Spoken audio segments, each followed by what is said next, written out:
اللهم ارحمنا بالقرآن. بسم الله الرحمن الرحيم. السلام عليكم ورحمة الله وبركاته. الحمد لله والصلاة والسلام على رسول الله سيدنا ومولانا محمد ابن عبد الله وعلى آله وصحبه ومن تبعه ومواله. Bapak-bapak, ibu-ibu, saudara-saudari, para hadirin hadirat, pemuda-pemudi Islam yang dibanggakan Allah Subhanahu wa ta'ala. Pagi ini kita masih diizinkan Allah untuk bertemu bertatap muka di majlis yang baik, rumah Allah, mengkaji juga amalan yang terbaik, yaitu salat bersama hamba-hamba Allah Subhanahu wa ta'ala. Hadis tentang salat banyak sekali, tapi yang saya kutip adalah perintah melaksanakan salat. Tak hanya sekedar melaksanakan, tapi perintah memerintahkan orang lain. Muru, perintahkanlah sabiyya, anak kecil, salat idza balagha sab'a sinin, ketika berumur 7 tahun. Wa idza balagha 10, kalau sampai 10, fatribuhu, pukul. Tapi makna penjelasan pukul di sini mesti jelas, kalau tidak nanti menyesatkan. Dianggap Islam itu agama yang melegitimasi pukul memukul, nanti bertentangan dengan Komisi Perlindungan Anak. Apa ini agama kok membolehkan pukul? Maknanya pukul yang memberikan efek jera. Pukulnya pun bersyarat darbun ghairu mubarrih, pukulan yang tak berbekas. Pukulnya tidak pada alat vital, pukulnya tidak pada wajah yang menyebabkan bekas cacat seumur hidup, na'udzubillah. Apalagi sampai marah ke bapaknya, anaknya yang dipukul. Jadi pukulnya mesti jelas. Ada fitrah menyembah.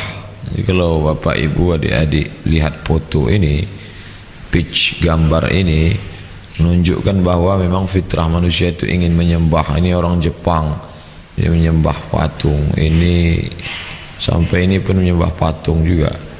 Ini bukan sekedar patung, meriam pun disembah. Memang manusia inilah semua mau disembah. Menyembah sungai, menyembah batu, menyembah pohon, menyembah kayu. Meriam pun disembah karena dianggap memiliki kekuatan. Ada manifestasi Tuhan di dalam benda-benda keramat. Memang udah. Jadi Islam itu datang bukan membuat sesuatu, dia mengarahkan fitrah manusia yang ingin menyembah itu, diarahkannya kepada kamu nyembahnya salah, nyembah yang benarnya ini. Jadi Islam itu meluruskan yang salah. Maka diluruskanlah penyembahan itu hanya kepada satu, iyyaka na'budu wa iyyaka nasta'in, hanya kepada Allah SWT. Makhluk berinteraksi dengan Khalik, maka caranya itu kalau tidak sesuai syar'i tak diterima Allah. Man ahdasa, hadis riwayat Aisyah, man ahdasa fi amrina hadza, siapa yang membuat-buat amal ma laisa alaihi amruna, yang tidak sesuai tuntunan kami, fahuwa raddun, maka amal itu mardud, tak diterima Allah. Maka yang diterima adalah sesuai dengan yang diajarkan Nabi SAW, yaitu salat. Dan salat itu dilaksanakan dari mulai kecil. Apakah anak di sini salat? Ya, ibunya. Bahkan dari dalam kandungan ibunya sudah melantunkan bacaan-bacaan salat. Ibunya salat saat mengandung anaknya, diharapkan akan anak ikut berpengaruh. Waktu kecil juga dia mengikut salat. Sampailah dia, sampai pakai tongkat tetap juga salat. Sampai pakai kursi duduk, salat duduk. Tak juga solat berbaring pakai isyarat mata. Kalau di sini dia disolatkan sampai pada akhirnya. Jadi intinya tetap tak lepas dari kata salat. Ada yang dibawa salat, ada yang diajar salat, ada yang salat sendiri, ada yang dibimbing salat, ada yang disolatkan. Tapi kata salat tak lepas dalam kehidupan. Maka salat istiqamah. Sebelum salat ada yang disebut dengan wudu. Wudu ini ada yang zahir dan ada pula yang tak tampak, yaitu batin. Yang zahirnya Hadis riwayat Utsman bin Affan, muttafaqun alaih, Bukhari dan Muslim. Lalu Utsman minta bawakan satu bejana air, yang membawakan air tersebut adalah Humran. Humran ini maula Utsman. Setelah dibawakan air, lalu Utsman membasuh tangan, dibasuhnya tangannya, karena tangan yang kotor tak boleh mengena kepada air, takut khawatir air itu bernajis. Lalu setelah tangan dibasuh, lalu kemudian dimasukkannya ke dalam bejana, dibasuhnya lah, dimasukkan ke mulut dan berkumur-kumur dan istinsyaq. Setelah itu barulah membasuh wajah 3 kali. Salasan disebutkan di sini, salasan. Wasala wajhahu, dia basuh wajahnya salasan. Wadadaihi ilal marafiq salasan, tangan sampai siku 3. Masaha bi ra'sihi, dia usap kepalanya. Thumma ghasala rijlaihi, dia basuh kakinya salasa mirarin, 3 kali sampai ke mata kaki. Kemudian dia berkata, Rasulullah SAW bersabda, apa kata Rasulullah?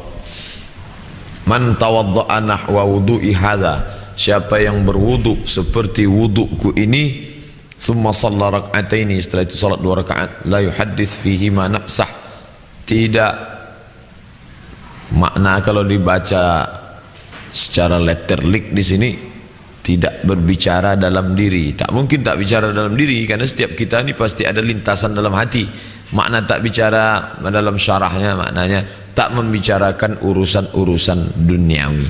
Makanya dianjurkan setelah berwudu itu tidak ngobrol lagi.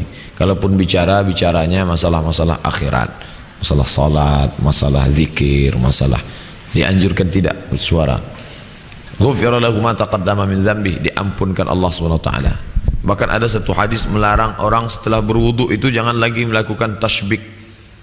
Tasbik misalnya wudunya di rumah atau wudunya di tempat wudu, lalu menjelang naik ke atas dia tasbik begini, lalu kemudian membunyi-bunyikan, dilarang. Apa sebab? Karena dianggap perbuatan ini sia-sia, melalaikan kepada Allah SWT. Kalau yang begini saja dapat dianggap melalaikan, apalagi yang sampai habis wudhu masih sempat update status. Jadi kalau bisa perkara-perkara urusan duniawi ini ya ditinggalkanlah. Toh kita beberapa menit, beberapa jam sudah habis, jangan sampai untuk menjelang salat juga. Nah itu, ini yang fisiknya, zahirnya. Jadi orang Islam itu paling tidak dia basuh tangan, wajah, kepala, telinga, kaki, sehari semalam dia basuh 5 kali, itu minimalnya orang Islam. Paling tidak 4 lah, mungkin ada yang tahan wuduknya dari maghrib sampai ke isya 4 kali. Jadi kalau ada diperingati hari cuci tangan sedunia, itu kata pepatah Melayu, mengajar itik berenang. Orang Islam tak perlu diajar cuci tangan, karena dia sudah bersih sejak 14 abad yang lalu, sudah diajarkan sangat bersih, kebersihan yang sempurna. Cuman orang barat baru tahu aja belakangan cuci tangan itu bermanfaat. Nanti 20 tahun lagi dia buatnya hari cebok sedunia. Dia baru tahu, zaman sekarang dia masih belum cebok lagi. Kalau dia faham. Saya hari seminggu yang lalu di Hotel Furaya menyampaikan bersama dinas kesehatan, 2 dokter tentang kesehatan, lalu saya dari aspek agamanya, perilaku hidup bersih bagi seorang muslim. Saya bilang saya hanya menunjukkan dalil-dalilnya. Orang Islam tak perlu digurui tentang kebersihan. Orang Islam orang yang paling bersih segala aspek. Tapi wuduk tak hanya ada zahir, wuduk juga mengandung makna, ada unsur batinnya. Maka kalau kita lihat dalam batin, setelah zahir ada makna batin. Batinnya, ketika orang berkumur-kumur, dia masukkan air ke hidung, keluar dosanya dari mulut dan hidung. Dosa yang paling banyak di mulut, karena lidah ini tak berhenti berbicara.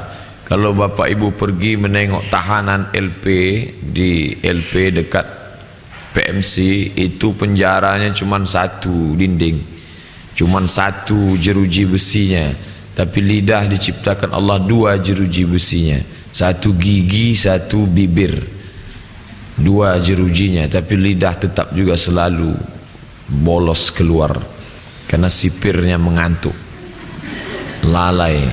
Oleh sebab itu bagaimana membersihkannya? Dicuci dengan wudu.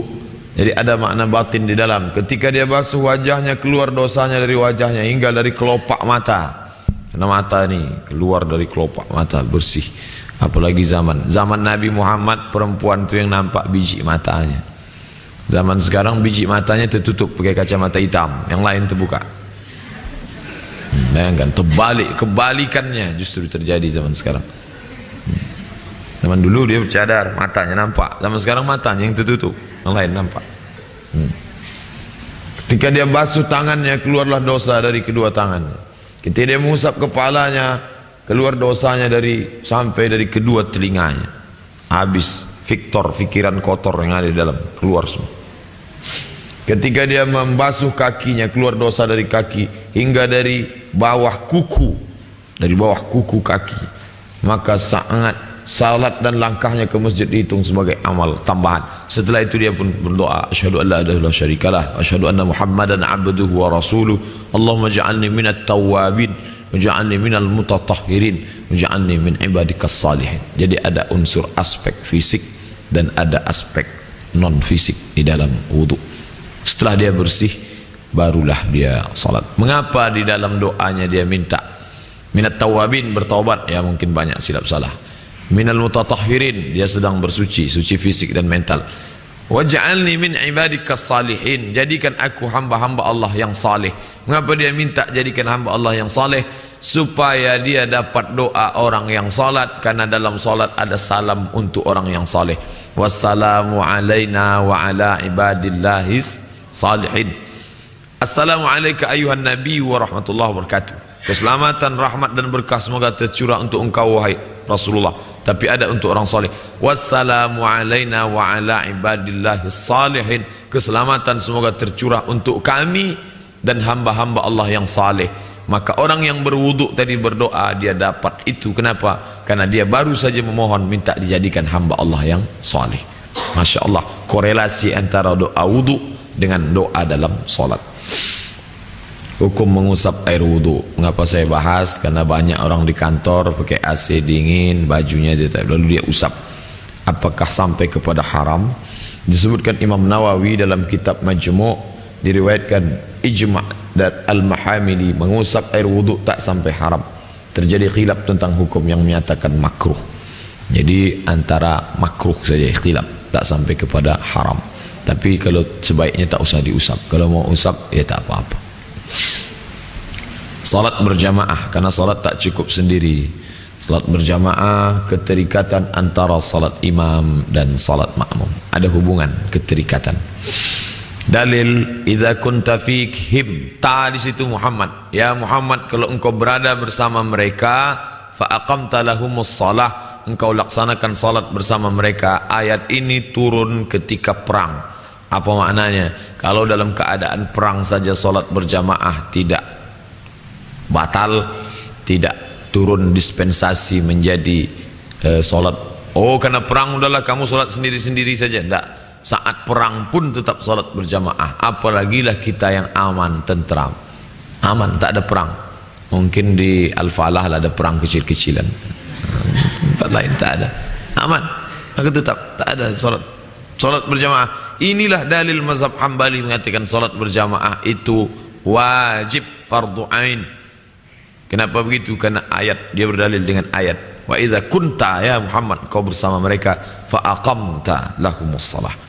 Hadis Nabi, salatul jama'ati tafdulu salatal fardhi.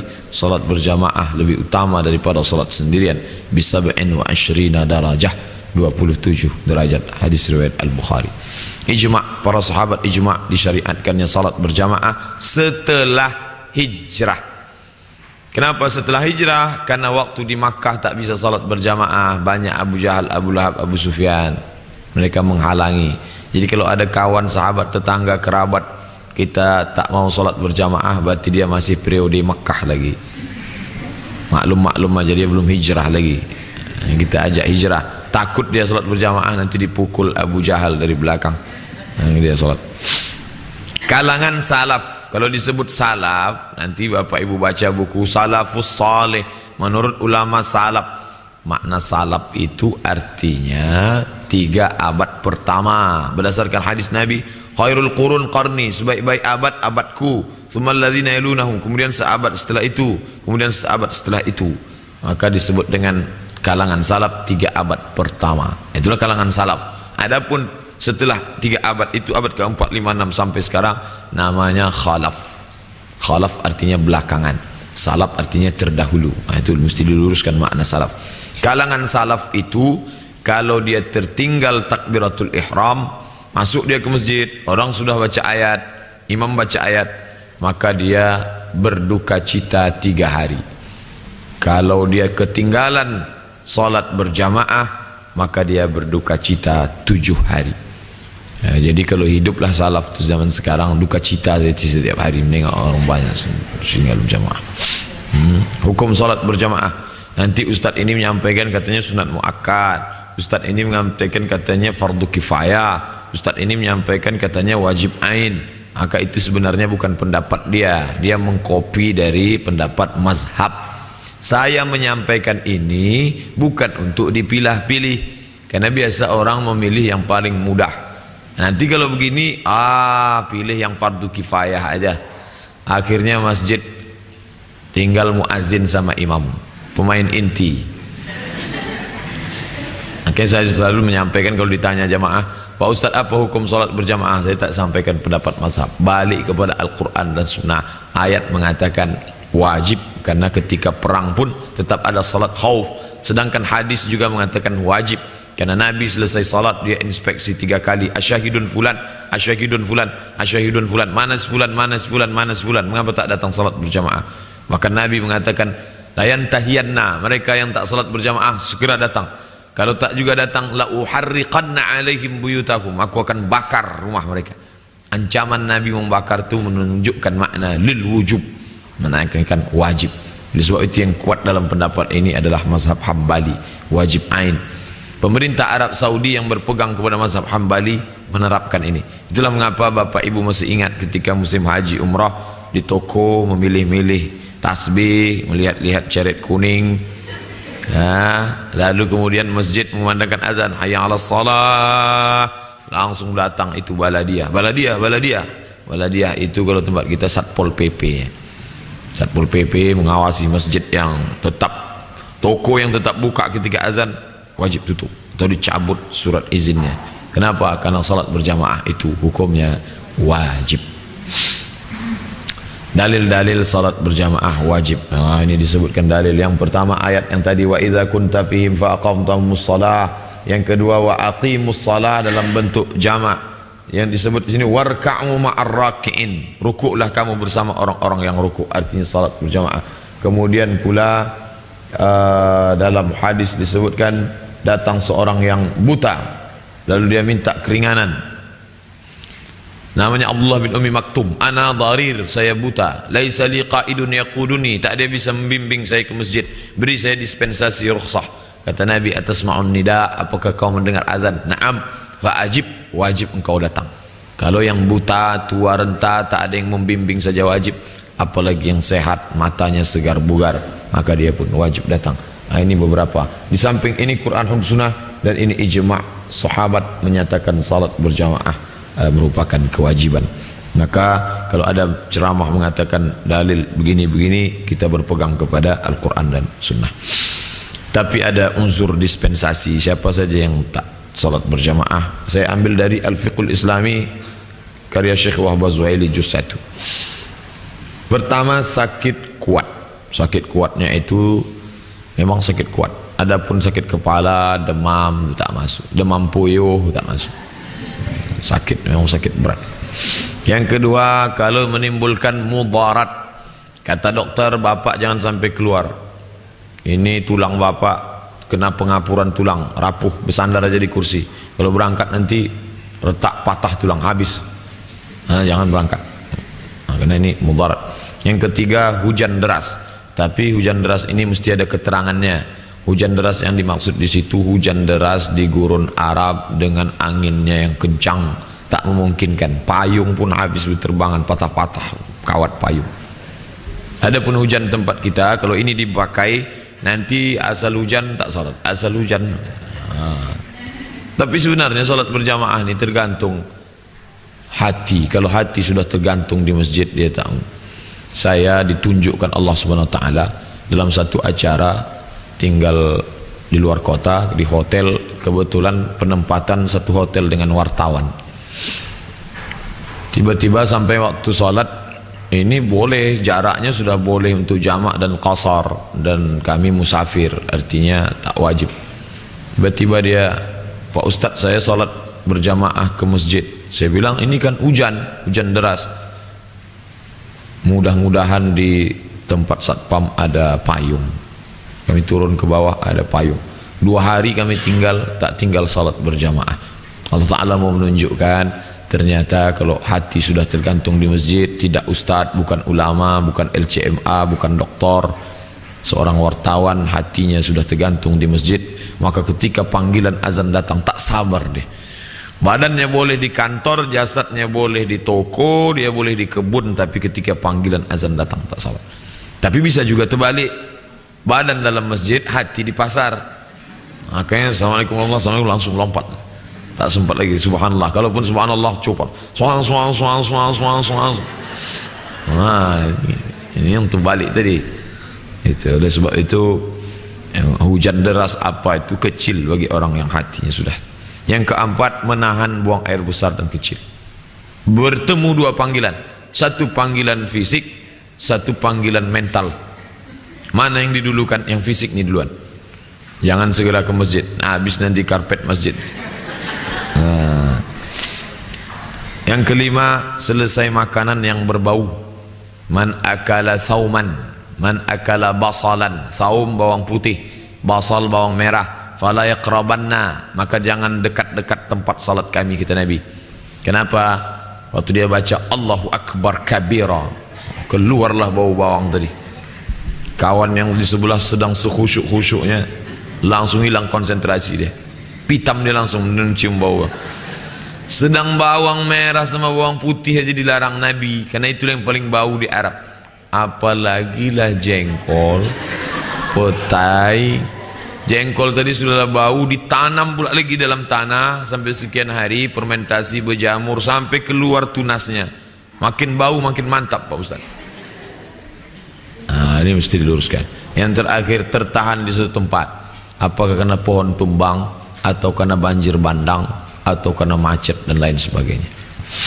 Definisi imam, kullu man yuqtada bihi wa yuttaba, orang yang diikuti fi khairin aw syarrin, orang yang diikuti baik dalam hal yang baik ataupun yang tak baik.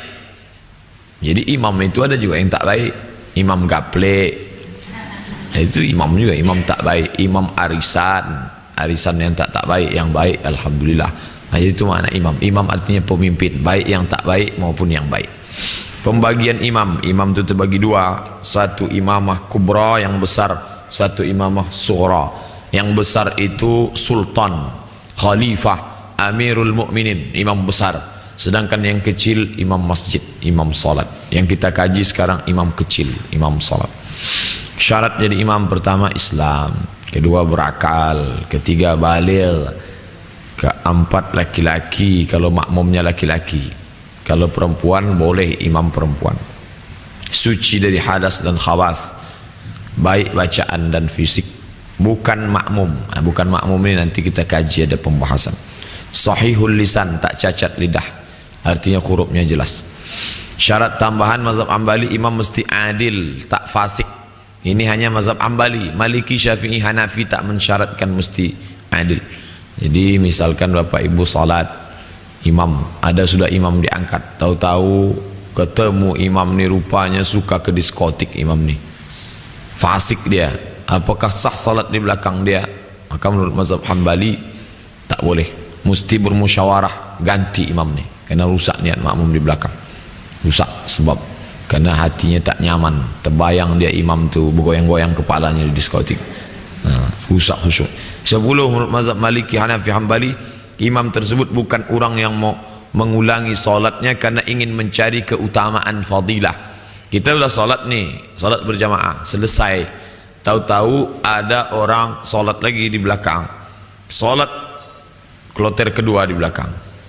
Lalu kita orang yang sudah salat tadi, dia ulang balik salatnya di belakang, karena dia mau mencari fadilah. Salat yang pertama itu menggugurkan kewajiban, salat yang kedua itu mencari fadilah. Maka orang yang salat yang kedua kali itu dia tak salat wajib lagi, dia mencari fadilah.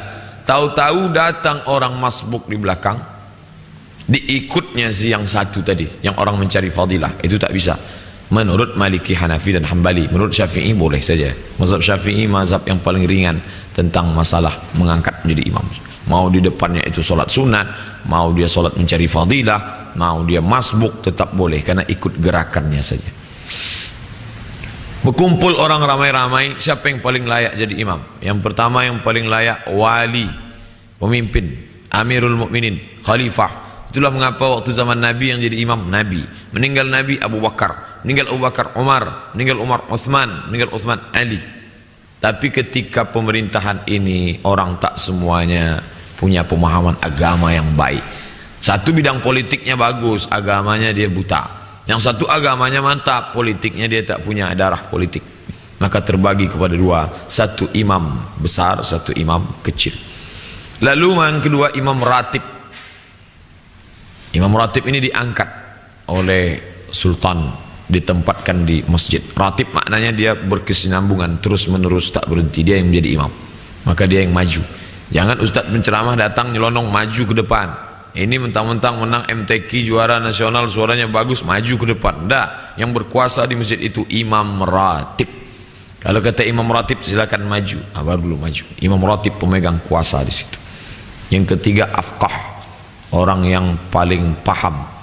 Dia ahli tafsir, paham Al-Quran. Dr. Mustafa Umar ada di situ, dia maju karena dia paling paham di situ. Yang keempat aqra, yang lebih bagus dan lebih banyak bacaannya. Yang ini hafal 30 juz, yang ini hafal juz 30.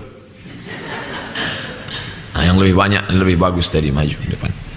Yang kelima aura, lebih warak. Sama dia, sama-sama hafal, sama-sama bagus, tapi yang ini orangnya nunduk, yang satu lagi gatal. Ini yang warak, yang lebih warak, menjaga. Yang enam aqdam hijrah, siapa yang lebih dulu hijrah. Ini berlaku pada zaman Nabi SAW. Yang satu hijrahnya bulan Muharram, yang satu hijrahnya bulan Rabiul Awal. Yang Muharram itu duluan. Yang ketujuh asbaqu islaman, lebih dulu Islam, berkumpul sesama mu'alaf. Yang satu sertifikatnya Januari, yang satu Agustus, yang Januari jadi, kena lebih dulu Islam. Yang ke-8 afdalu nasaban, nasab pun dilihat juga, siapa yang lebih mulia nasabnya, karena dengan nasab mulia lebih baik pendidikannya. 9 ahsanus siratan, kepribadian baik. Yang satu ni kasar cakapnya, menyinggung perasaan. Yang satu sopan, baik, santun, itu yang dipakai. 10 pakaian lebih bersih, sama-sama bagus, paham, tapi yang ini jorok, bajunya ada tulis Arab gundul di sini. 11 badannya lebih bersih, yang ini berpanu, berkurap, berkadas. 12 ahsanu sautan, suara lebih bagus. Banyak, kalau sudah bulan suci Ramadan kita angkat sajalah dia jadi imam, dialah jadi imam. Kenapa? Suaranya enak. Suara itu nomor 12. Jadi kalau ditanya orang suara itu nomor berapa? Nomor 12 dalam fiqhul Islami wa adillatu. Nomor 13 ahsanu suratan, lebih bagus penampilan, lebih ganteng. Ganteng tak ganteng masuk juga dalam fit and proper test imam. Nomor 14 sudah menikah. Banyak santri dari pondok tahfiz diundang bulan suci Ramadan, dibawa, ditanya, itu udah nikah apa belum Pak Ustaz? Nanti Bapak Ibu jawab, kalau ada pengurus masjid yang begitu, Pak, nikah tak nikah itu nomor 14. Tak usah diurus-urus itu. Bagus bacaannya, bagus, santri atau imam kita itu tak perlu dipermasalahkan. Nikah tak nikah itu urusan dia. Ada orang yang makruh jadi imam. Pertama fasik. Fasik itu dia terus menerus melakukan perbuatan dosa dengan penuh kesadaran. Orang lain tak tahu, tapi ada yang mengintip-intip, ternyata dia fasik. Nomor Dua, pelaku bid'ah yang tak menyebabkan kekafiran. Apa itu perbuatan bid'ah tapi tak menyebabkan kekafiran? Dalam fiqhul Islami dicontohkan begini. Dalam Quran disebut idza qumtum ila shalah, kalau kamu mau salat faghsilu wujuhakum, basuh wajah, wa aydiyakum ilal marafiq, tangan sampai siku, wamsahu bi ru'usikum, usap kepala sampai telinga, wa arjulakum ilal ka'bain, kaki sampai mata kaki. Kaki dibasuh. Tahu-tahu dia buat bid'ah, kaki diusapnya, tak dibasuhnya. Ikut Syiah. Syiah itu kaki diusap, tapi tak sampai kepada keyakinan. Tak sampai kepada keyakinan bahwa Jibril salah kirim wahyu mestinya untuk Nabi untuk Ali dikasihnya ke Muhammad. Itu sudah keyakinan. Kalau yakin begitu kafir. Ini sekedar bid'ahnya mengusap, tapi tak sampai kepada kafir. Itu kalau dia jadi imam makruh. Nomor 3, buta. Dalam 3 mazhab Hanafi, Hambali, Maliki, orang buta makruh jadi imam. Kenapa? Karena menurut mereka arah kiblatnya. Tapi dalam mazhab Syafi'i, kecuali Syafi'i, dalam mazhab Syafi'i orang buta justru afdal jadi imam. Kenapa afdal? Karena matanya lebih bersih, dia tak menengok maksiat, hatinya bersih, filenya tak kena virus. Jadi afdal. Adapun masalah arah kiblat, ditegakkan dia, tegak dia. Pak Ustadz, tegak di sini ya. Jangan miring-miring. Dia tahu arah kiblat. Tak masalah kalau masalah arah. 4, mengimami suatu kaum, kaum tersebut tak suka. Allah yataqaddamal imam wal makmum yakrahu. Tak boleh maju jadi imam kalau makmum tak suka.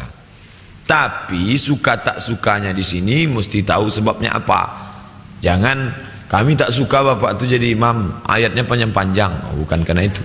Tak sukanya karena sebab syar'i. Kami tak suka dia karena cakapnya tak betul. Itu. Tapi kalau sebabnya karena imam tu betul, makmumnya yang tak betul. Makmum tu tak suka karena imam tu betul. Itu tak bisa dijadikan standar. Jadi suka tak sukanya itu karena sebab syar'i. Nomor 5, bacaan terlalu panjang, lebih dari wajar. Apa standar panjang pendek bacaan? Nanti kita kaji. Karena panjang pendek ini relatif. Menurut bapak sudah terlalu panjang, menurut kita baru sedang. Orang yang biasa salat berjamaah tarawih 1 bulan dia dengan imam dari Palestina, dia sudah biasa panjang. Itu tak biasa, tak masalah. Kemudian yang ke-6, terlalu banyak lahan, kesalahan pada ujung baris. Alhamdulillahi rabbil alamin, alhamdulillah rabbil alamin, kata dia. Salah, namanya lahan, salah pada ujung. Yang ke-7, tak fasih pada beberapa huruf seperti dhad, seperti qaf. Itu tak bisa. Orang Mesir sehari-hari payah dia menyebut jim. Jim itu di bahasanya G. Makanya dia menyebut masjid itu masjid. Makanya Jamal Abdul Nasir disebut Gamal Abdul Nasir. Ini dia biasa sehari-hari pakai J. Jadi suatu ketika waktu di asrama musim libur, mahasiswa yang Mesir sudah pulang kampung, tinggallah kami yang asing. Kami dari Indonesia, Malaysia, Singapura, kemudian Malaysia sebagian juga pulang, orang Afrika. Adalah satu orang Mesir yang selalu sholat berjamaah. Kami segan maju karena masih ada orang Mesir segan. Kami paksa dia maju. Dia tetap bertahan tak mau maju. Sampai kaki, saya masih ingat kakinya masih bertahan. Kami tolak dia maju juga ke depan. Setelah dia salat baru kami sadar kenapa dia tak mau maju. Dibacanya surat Al-Fil. Tarmihim bihigaratim min sigil faga'alahum ka'asfim ma'kul. Rupanya tak bisa dia menyebut jim. Jadi dia tak mau. Setelah itu tak mau kami suruh dia maju lagi. Yang paling fasih menyebut huruf itu orang kita.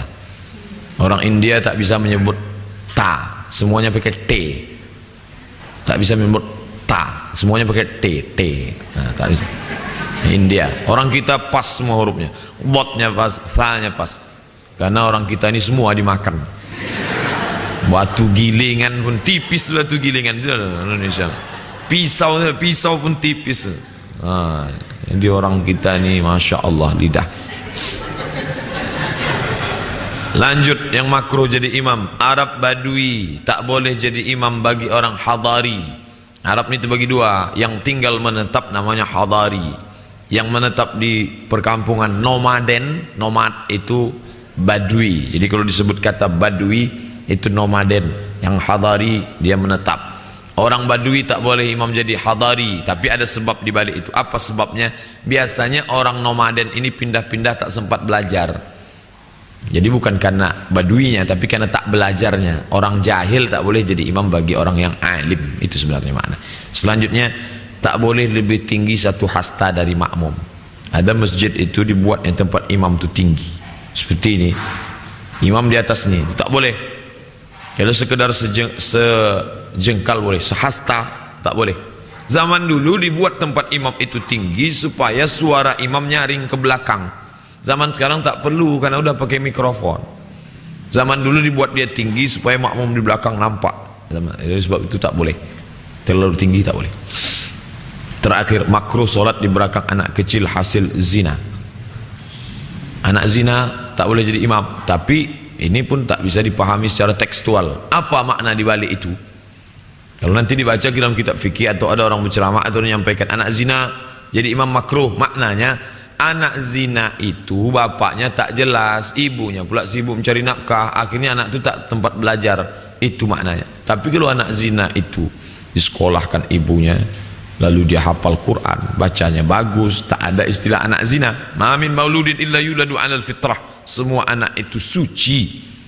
Yang berzina itu bapak ibunya. Nah, itu. Jadi mesti ini saya sengaja saya buat nanti, biasa orang mengkaji disebutkan masalah-masalah, kita analisa makna anak zina tak boleh jadi imam makruh itu karena dia tak terurus pendidikannya. Tapi kalau diurus baik, tak menjadi masalah. Nah, sekarang berimam kepada makmum. Dia ini mantan makmum. Dia sendiri pun masbuk. Tahu-tahu datang kita belakang mau mengangkat dia jadi imam. Kita berimam kepada dia. Apakah boleh? Menurut mazhab Hanafi tak boleh, karena menurut hukum asalnya dia tetaplah imam. SK-nya memang makmum, dia tak boleh kita angkat jadi imam. Memang dia asalnya makmum, tak boleh. Makanya orang Hanafi tak ada istilah nampak orang solat sendirian lalu ikut di belakangnya. Oh, enggak. Karena bisa jadi dia makmum. Yang kedua, mazhab Maliki tak boleh kecuali mudrik. Apa beda masbuk dengan mudrik? Masbuk itu tinggal satu rakaat. Masuk kita ke masjid, tinggal satu rakaat, itu masbuk. Kalau mudrik, orang yang ketinggalan takbiratul ihram. Dalam mazhab Maliki, kalau orang tadi ketinggalan takbiratul ihram, dia boleh kita angkat jadi imam. Kita masbuk, kita ikut dia, boleh. Tapi kalau dia itu masbuk, maka dia tak boleh kita angkat jadi imam. Selanjutnya, menurut mazhab Hambali boleh, tak masalah. Mazhab Syafi'i pun boleh. Itulah mengapa tempat kita umum biasa. Kita masuk ke masjid, ada orang salat, kita tak tahu entah dia mudrik, entah dia masbuk, entah dia salat ba'diyah, entah dia salat tahiyatul masjid, kita ikut saja di belakang. Boleh. Dalam mazhab Syafi'i tak mesti sama antara niat imam dengan niat makmum. Salat imam dan salat makmum. Jika imam memimpin salat dalam keadaan junub atau berhadas, makmum mengetahui hal itu setelah salat, apakah salat mereka batal? Apakah salat mereka rusak? Setelah salat imamnya ngaku, Bapak Ibu, tadi saya sebenarnya junub. Loh, kok mau jadi imam? Malu saya kepada mertua saya, kata dia. Betul, ada mertuanya situ. Daripada malu. Nah, bagaimana salat makmum? Menurut mazhab Hanafi salat mereka batal. Menurut mazhab Maliki, kalau sengaja batal, tapi kalau tak sengaja tak batal. Saya baru ingat, katanya. Sebelum salat tadi saya tak ingat. Setelah salat saya baru ingat, ternyata saya belum mandi wajib, kata si imam. Maka menurut mazhab Maliki tak batal. Tapi kalau sengaja batal. Dalam kan mazhab Syafi'i dan Hambali, salat mereka tetap sah. Karena dalam mazhab Syafi'i dan Hambali tak peduli imam itu apa, yang penting dia ikut geraknya. Yang diikutkan geraknya, masalah batalnya tak ikut. Apa contohnya? Kita berimam nih, imam kita itu maaf cakap, imam itu buang angin. Apakah kita semua batal di belakang? Tidak. Imam kita buang angin, dia sendiri yang batal. Dia pergi maju, imam cadangan di belakang.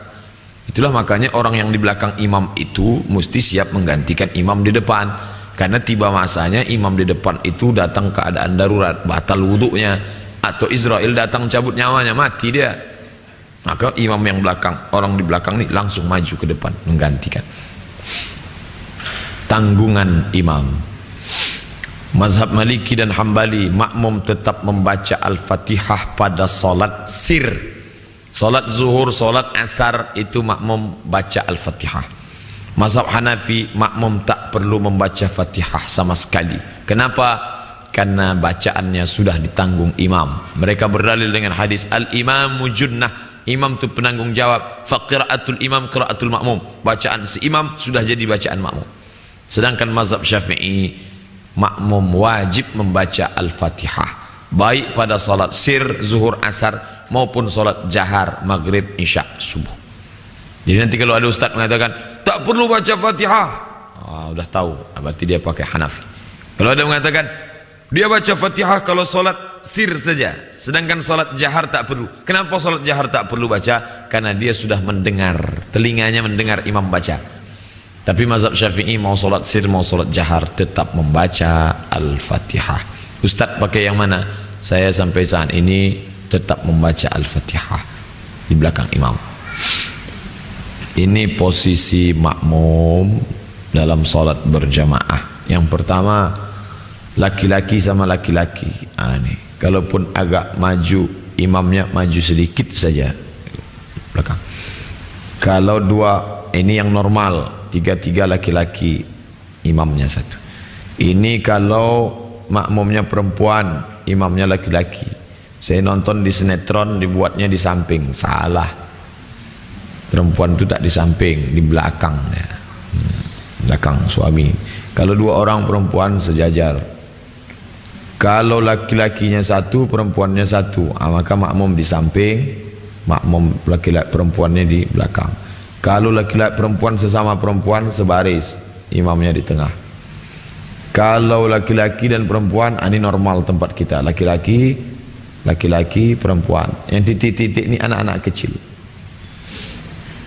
Kalau dia anak-anak kecil ramai, dibuatkan dia sop. Inilah. Adapun rapatnya nih, bahunya sama bahu, kakinya sama kaki rapat. Apakah disyaratkan menempel? Kalau kawan di sebelah itu tak nyaman menempel, jangan didesak terus. Nanti begitu aja kerja. Asal rapat. Sekali tempelkan, tak digesernya, berarti dia nyaman. Asal digesernya 2 kali, jangan dibebek terus. Kasihan kita nanti. Tak ada disyarat. Yang penting rapat. Saddul furaj, jangan ada celah. Meluruskan saf dari Anas bin Malik. Kata Anas bin Malik, aqimu sufufakum, kata Nabi, luruskan saf kamu, fa inni arakum min wara'i zahri, aku bisa melihat kamu dari belakang. Maka kana ahaduna, salah seorang daripada kami, yulziqu mankibahu bimangkibi sahibihi, mendekatkan merapatkan bahu dengan bahu, wa qadamahu biqadamihi, kaki dengan kaki, seperti yang gambar pada kita lihat tadi, yaitu ini dia, bahu dengan bahu, kaki dengan kaki. Selanjutnya tentang meluruskan kaki di atas saf sajadah, baik pakai sajadah ataupun tak pakai sajadah yang dikasih selasiban. Maka yang lurus nih, yang lurus itu bukan depannya, yang lurus itu tumitnya. Nih, tumitnya diluruskan, tumitnya lurus. Masalah ujungnya tak sama memanglah kaki. Yang pendek di belakang, yang panjang di depan. Bukan ujungnya di saf. Ini salah nih, salah. Yang betul tuh. Luruskan. Sawu sufuf, kata imam, luruskan saf, fa inna taswiyatas sufuf min tamamis salah. Lurus. Ketika imam mengucapkan itu, dia tengok ke belakang. Jangan dia menghadap kiblat. Luruskan saf, katanya. Allahu akbar. Belakang masih kacau balau. Luruskan saf, tengok belakang. Tapi jangan pula diperiksa dari ujung sampai ke. Ada peristiwa ini terjadi pada salah seorang teman ketika berada di Madinah. Jadi imam ini detil betul, dia tak mau sop itu bengkok tak rapat, ditelitinya dari ujung tengok. Tapi waktunya lama betul, saking lamanya datang satu makmum maju ke depan, Allahu akbar, kudeta tak berdarah. Artinya asal tengok saja rapat sudah, sudah. Allahu akbar. Terlalu lama gelisah orang, karena orang mau pergi, mau musafir. Asal lurus dia sudah. Ini kalau ada.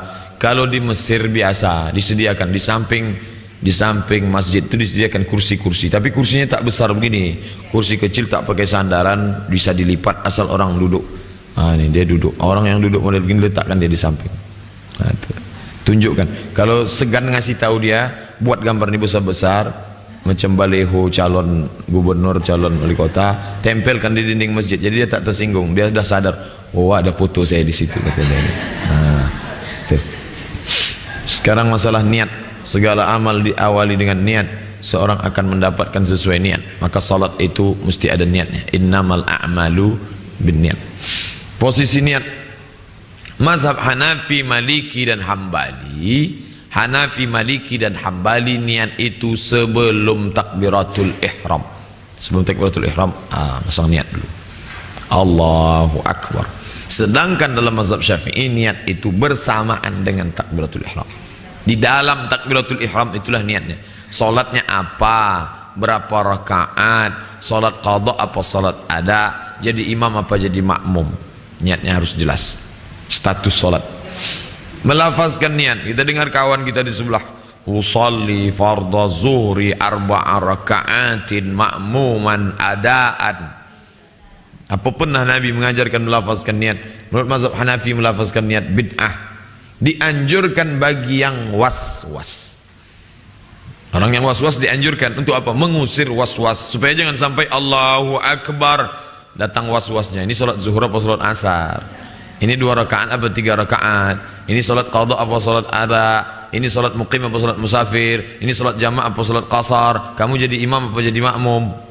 Untuk mengusir itu, maka dia salatnya apa? Zuhur, usolli fardhu zuhri. Berapa rakaat? 4 rakaatin. Ada apa qadha? Adaan. Jadi imam apa jadi makmum? Imaman. Allahu Akbar. Mazhab Maliki juga mengatakan tak disyariatkan kecuali bagi yang was-was. Mazhab Syafi'i dianjurkan. Mazhab Syafi'i menganjurkan. Itulah mengapa banyak di tempat kita melafazkan niat, karena dianjurkan. Disebutkan Imam Syafi'i secara teks dalam kitab dianjurkan. Dalam Al-Fiqhul Islami wa Adillatu Mazahibil Arba'ah. Takbir. Salat itu ada buka ada tutup. Bukanya takbir, tutupnya salam. Buka Allahu Akbar, tutupnya salam. Assalamualaikum warahmatullah.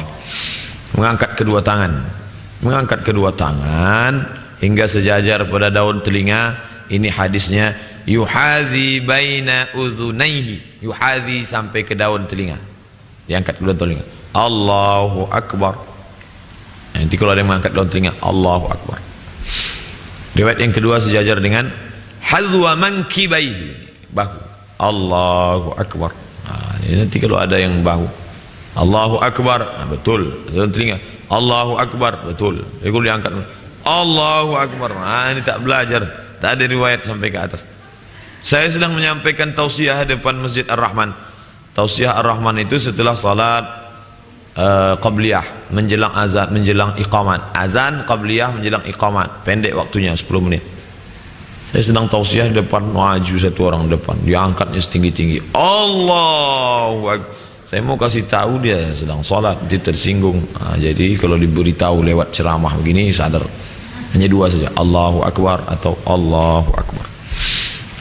Mengangkat tangan itu hanya pada 4 posisi. Pertama takbiratul ihram, Allahu Akbar. Yang kedua ketika akan ruku, Allahu Akbar. Yang ketiga bangkit dari ruku, Sami Allahu liman hamidah. Yang keempat ketika bangkit dari tasyahud awal, Allahu Akbar. Jangan asal bangkit mengangkat. Hanya 4 posisi saja. Posisi tangan, mazhab Maliki di atas pusar.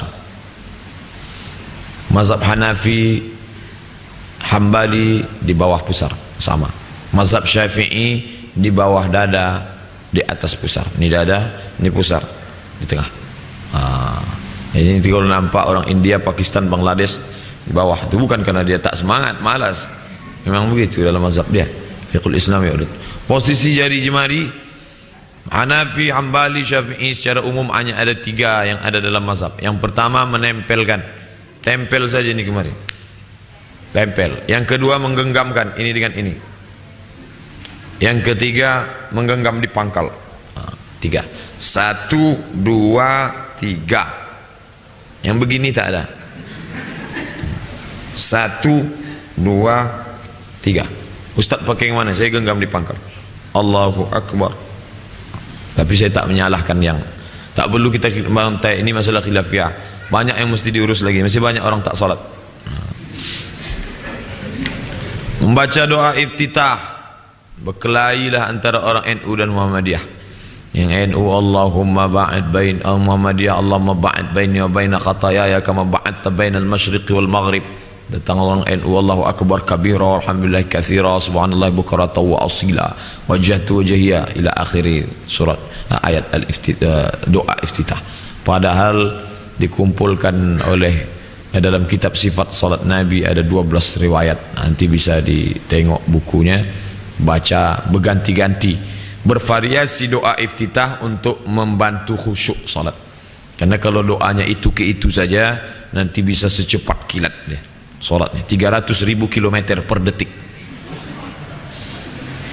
Membaca Al-Fatihah bagi makmum, kalau imam memang wajib, tapi bagi makmum Hanafi tak perlu baca Fatihah, Syafi'i mesti baca Fatihah wajib, Maliki baca Fatihah pada salat sir, pada salat jahar tak perlu karena telinganya sudah dengar.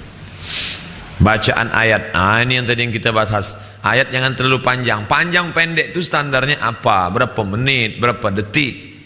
Maka ayat yang panjang itu surat Al-Hujurat sampai An-Naba. Maknanya bukan dari Hujurat sampai Naba, satu surat Hujurat, An-Naba. Artinya itulah standar panjang.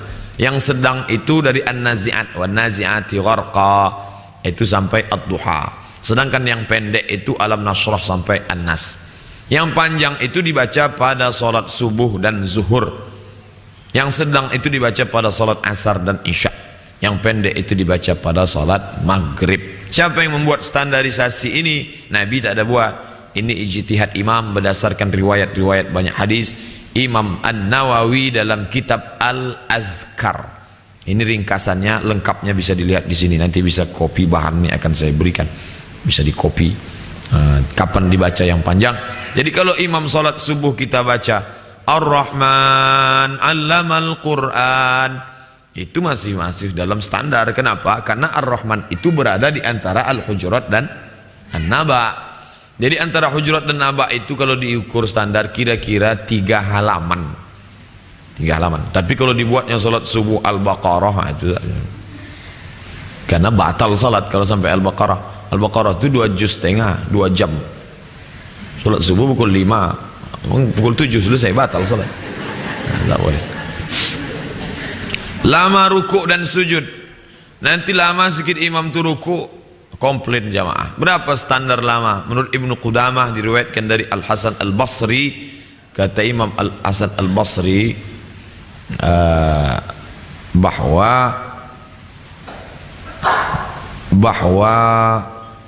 Imam Ahmad bin Hanbal berkata dari Imam Al-Hasan Al-Basri, riwayat yang sempurna 7, riwayat yang sedang 5, yang sedikit itu 3. Mana yang banyak dilakukan umat Islam? 3 dengan 1 hembusan nafas. Sudahlah 3 1 hembus. Jadi kalau imam kita baca 7 itu masih normal. Tapi kalau dibuatnya 20 sampai pitam makmum di belakang, itu mesti diluruskan. Telunjuk saat tasyahud. Maka menurut mazhab Maliki itu dari awal sampai akhir bergerak at-tahiyatul mubarakatuh salawatut thayyibatullah. Sedangkan yang Hanafi diangkat dan diturunkan. Diangkat pada la, turun pada Allah. Asyhadu an la ilaha illallah. Sedangkan Syafi'i diangkat dan tak turun. Asyhadu an la ilaha illallah wa asyhadu anna Muhammadar Rasulullah. Jadi kalau Maliki orang, sedangkan Hanafi diangkat sekali, turun sekali. Sedangkan Syafi'i diangkat dan tidak turun. Diangkat hanya pada lafaz Allah. Ustaz pakai mana? Saya pakai Syafi'i. Asyhadu an la ilaha illallah. Sebenarnya kalau diikut tuntunan sunnah kita tak pusing, karena saat menunjuk itu mata tertuju kepada jari kita. Ya kita tak pusing mikir orang kawan sebelah mau apa gitu. Jangan tengok jari dia. Ini banyak orang, Pak Ustadz kawan saya begini, salah pandang mata. Jangan tengok jari dia, jari kita tengok. Kalau jari dia tak sabar itu tangkap pula jari dia. Gerakan lidah dan mulut dalam sholat ada. Anggota tubuh ini bergerak semuanya, termasuk lidah dan mulut. Kami bertanya kepada Khabbab, ya Khabbab, wahai Khabbab, akana Rasulullah yaqra'u fi zuhri wal asr? Apakah Rasulullah membaca di mulut pada salat zuhur dan asar? Maghrib, isya, subuh mereka tak tanya, karena Nabi baca jahar, Bismillahirrahmanirrahim, terdengar. Tapi pada waktu zuhur dan asar, apakah Nabi baca di mulut atau dalam hati? Kata Khabbab, Nabi baca di mulut. Bima kuntum ta'rifun, dari mana kamu tahu? Bima kuntum ta'rifun, dari mana kamu tahu Nabi baca di mulut? Dijawab Khabbab, bittirabi lihyati, jenggot Nabi bergoyang. Kami tahu Nabi baca di mulut karena jenggotnya bergoyang. Allahu akbar kabira walhamdulillah katsira subhanallah bukata wa asila. Bergoyang jenggotnya karena dagunya bergoyang, karena mulut lidah bergoyang. Kalau tak bergoyang Allahu akbar, tak mungkin bergoyang karena kipas angin belum masuk Masjid Nabawi. Ya, oleh sebab itu insyaallah kalau dilafazkan pasti ada tumakninah. Subhana rabbiyal a'la wa bihamdihi, subhana rabbiyal a'la wa bihamdihi, subhana rabbiyal a'la wa bihamdihi, sami Allahu liman hamida, rabbana lakal hamdu mil'us samawati wa mil'ul ardi wa mil'u ma syi'ta min syai'in ba'du. Tapi karena tak dilafazkan di mulut, di hati, hati sangat cepat. Begitu juga dengan tasbih itu, subhanallah, subhanallah, subhanallah.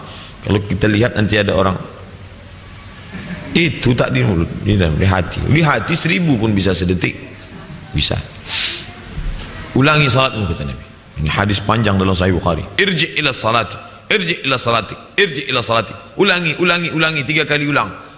Kenapa disuruh ulang? Karena tak ada tumakninah. Lalu dia tanya, yang betul itu bagaimana ya Rasulullah? Kalau engkau tegak hatta tatma'inna qa'iman, ada tumakninah. Kalau engkau rukuk hatta tatma'inna raki'an. Kalau engkau sujud hatta tatma'inna sajidan. Kalau engkau duduk hatta tatma'inna qa'iman, ada tumakninah, tegak, rukuk, sujud dan duduk. Oleh sebab itu kalau salatnya berjamaah di masjid insyaallah ada, karena imamnya pasti tumakninah. Tak mungkin dia tak ikut imam. Begitu juga kalau salat sunat dibaca di mulut pasti ada tumakninah. Tapi kalau tidak, lalu bagaimana dengan orang yang salat tak pakai tumakninah? Berdasarkan hadis ini salatnya batal, karena Nabi suruh ulang 3 kali. 3 kali ulang berarti 3 kali batal. Definisi masbuk dan mudrik tadi sudah saya sebutkan. Masbuk ketinggalan rakaat, mudrik ketinggalan takbiratul ihram. Seorang masuk masjid, dia dapati salat jamaah sedang dilaksanakan. Apakah yang mesti dia lakukan? Apakah dia salat tahiyatul masjid? Apakah dia salat qabliyah? Maka dalilnya idza uqimatis shalah, kalau salat wajib sudah dilaksanakan, fala salata illal maktubah, tak ada salat lain kecuali salat wajib. Ikut langsung, jangan salat sunat lagi. Yang salat sunat pula dulu, nantilah nunggu ada jamaah lain nanti ulang balik. Tak, langsung saja. Ketika saf pertama penuh, si masbuk salat sendirian di belakang, apakah salatnya sah? Apakah perlu dicuil bahu kawan, ayo mundur ke belakang? Nanti masalahnya dia tak mau dibilangnya. Apakah perlu dicuil ke belakang? Ada 2 pendapat. Pendapat pertama mengatakan jika ia salat sendirian salatnya tidak sah. La salata li fardin khalfas saf. Hadis riwayat Ahmad dan Ibnu Majah. Tapi hadis kedua mengatakan tetap sah. Maka pendapat yang kuat riwayat Bukhari, salatnya tetap sah. Yang sendirian di belakang saf tetap sah, tapi dengan syarat. Syaratnya apa? Diperiksanya saf pertama itu memang tak ada tempat lagi, maka dia boleh sendirian di belakang. Tak perlu dia mengajak orang ke belakang. Nah, ini riwayat yang kuat. Langsung mengikut gerak imam. Hadisnya riwayat dari Ali dan Muaz bin Jabal. Maka kata Nabi SAW, idza ata ahadukumus salah, kalau kamu datang melihat orang salat, wal imamu ala halin, imam sedang dalam satu kondisi, falyasna kama yasna'ul imam, maka lakukanlah seperti yang dilakukan imam. Imam sedang sujud, langsung sujud. Banyak saya lihat orang tegak dulu, ditunggunya imam berdiri. Karena kalau dia ikut dianggap ngapain ikut, toh tak terhitung 1 rakaat. Ikut saja. Ditanyalah Syekh Ibnu Utsaimin, Syekh Utsaimin, kalau saya masuk masjid, imam sedang sujud, apakah saya langsung sujud atau saya tegak dulu nunggu dia tegak? Kata Imam Utsaimin, Syekh Ibnu Utsaimin, kamu langsung sujud. Kenapa? Saya kan tak dapat apa-apa, tak terhitung 1 rakaat.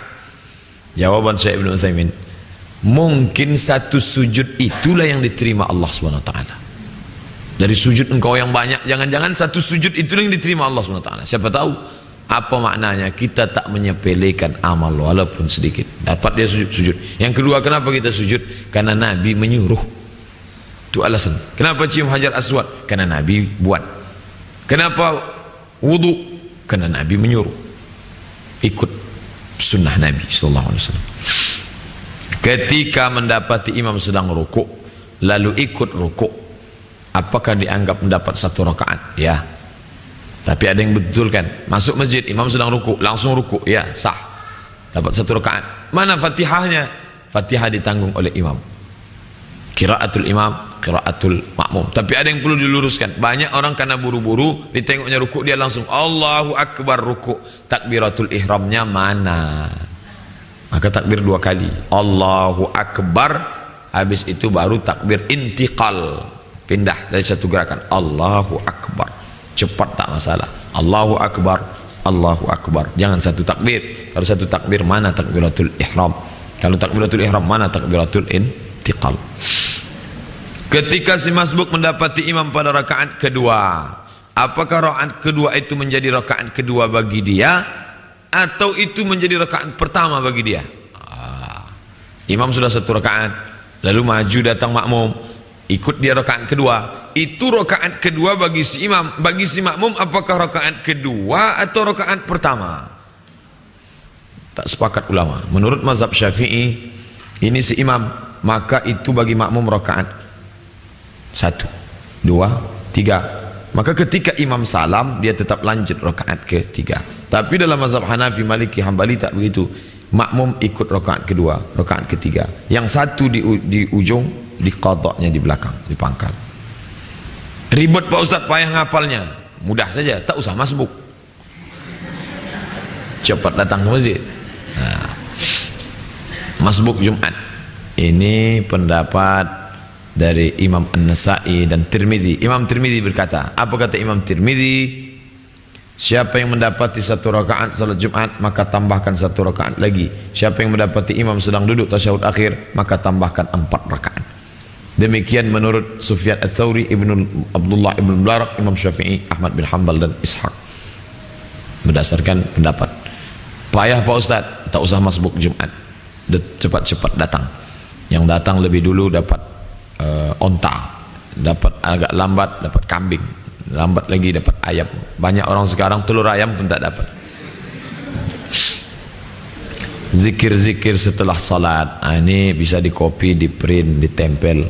Astaghfirullah, astaghfirullah, astaghfirullah. Allahumma antas salam minkas salam tabarakta ya dzal jalali la ilaha illa la syarikalah lahul mulku. Allahumma la mani lima a'taita wa la mu'ti lima mana'ta. Subhanallah 33, alhamdulillah 33, Allahu akbar. Ditutup la ilaha illallah syarikalah, surat Al-Ikhlas, ayat kursi, la ilaha illallah. Ini zikirnya. Ini untuk mengingatkan saja. Bolehkah menambah zikir yang tak ada dalam hadis, tak ada dalam Quran? Boleh, selama tak bertentangan dengan yang maksur. Contohnya yang ada dalam hadis pendek, Allahumma antas salam wa minkas salam tabarakta ya dzal jalali wal ikram.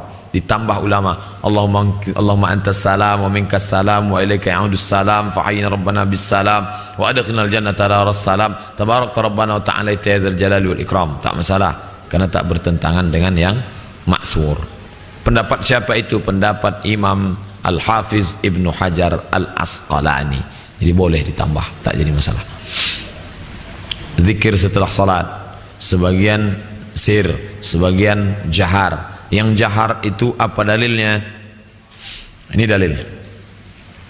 Sesungguhnya menjaharkan zikir ketika selesai salat wajib telah ada sejak masa Rasulullah sallallahu alaihi wasallam. Disebutkan oleh Imam Nawawi dalam syarah Sahih Muslim.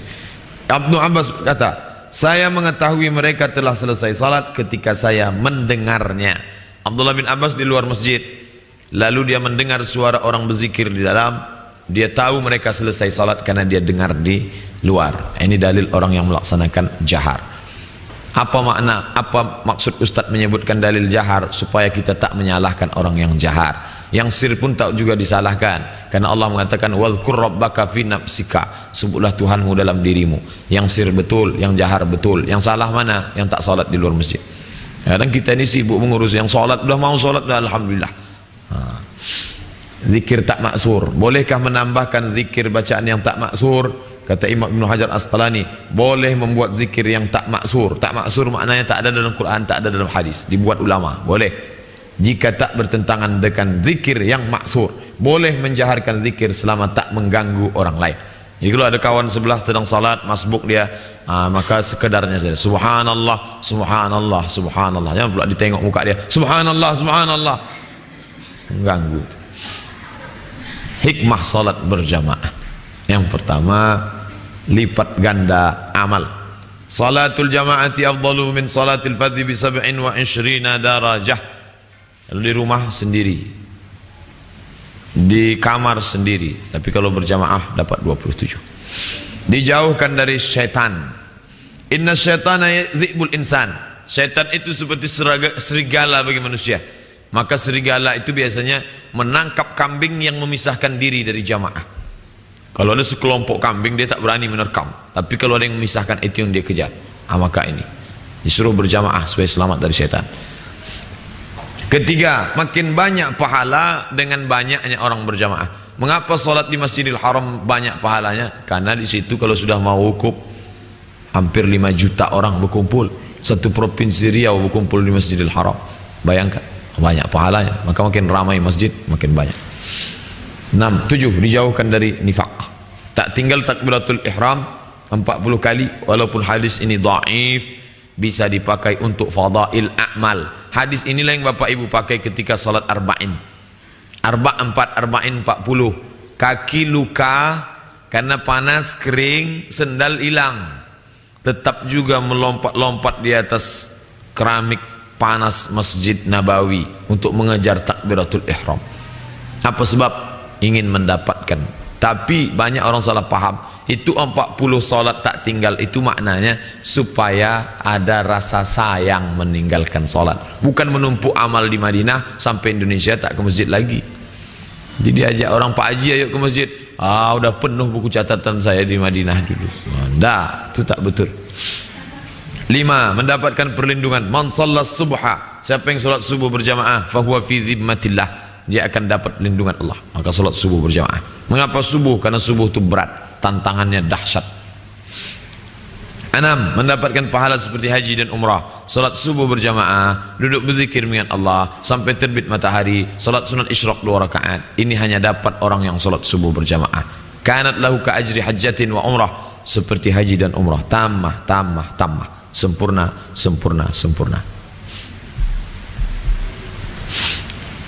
7. Mendapat pahala qiyamul lail. Man shallal isya fi jama'atin, siapa yang salat isya berjamaah, faka'annama qama nisfal lail, seperti tahajud qiyamul lail setengah malam. Man shallas subha fi jama'atin, subuh dilanjutkannya berjamaah, faka'annama qama al-laila kullah, mendapatkan keutamaan seperti salat sepanjang malam. Berkumpul dengan para malaikat, berkumpul dengan orang-orang soleh, kita senang. Berkumpul dengan jamaah haji, ini berkumpul, udah lewat waktu saya, kenapa tak diingatkan? Ustaz Mustafa datang beri. Saya kalau tak diingatkan, untung ternampak saya jam itu. Ada. Baiklah Bapak, kita cukupkan ini 8. Berkumpul dengan para malaikat. Ternyata malaikat itu ganti-gantian. Malaikat siang gantiannya nanti waktu asar, malaikat malam gantiannya subuh. Jadi mereka pakai sip-sipan juga. Jadi waktu datang malaikat ditanya Allah bertanya bukan tak tahu, karena dia mau. Itu tadi waktu kamu bergantian apa kerja hambaku, kata Allah. Mereka solat bersama kami berjamaah ya Rasulullah. Ya Allah, maka kita bersama malaikat. 9 didoakan malaikat. Apa kata malaikat? Allahumma firlahu, Allahumma arhamhu. Ya Allah, ampuni dosanya, rahmati dia selama dia berada di dalam masjid, selama dia wuduknya tak batal, dan selama dalam masjid. 10. Bersesuaian dengan amin malaikat. Waladhdallin, amin. Malaikat pun mengucapkan amin. Siapa yang sama dengan malaikat, ghufira lahu ma taqaddama min dzambi, diampunkan Allah dosanya yang lalu. Terakhir, akan datang walaupun merangkak. La atauhuma habwan, akan datang ke masjid walaupun merangkak kalau tahu keutamaannya. Kenapa Allah tak beritahu? Allah mau beri surprise. Mudah-mudahan kita termasuk yang mendapatkannya, amin ya rabbal alamin. Mohon maaf atas segala kesilapan. Terima kasih segala perhatian Bapak dan Ibu. Aqulu qawli hadza astaghfirullah li wa lakum. Wassalamualaikum warahmatullahi wabarakatuh.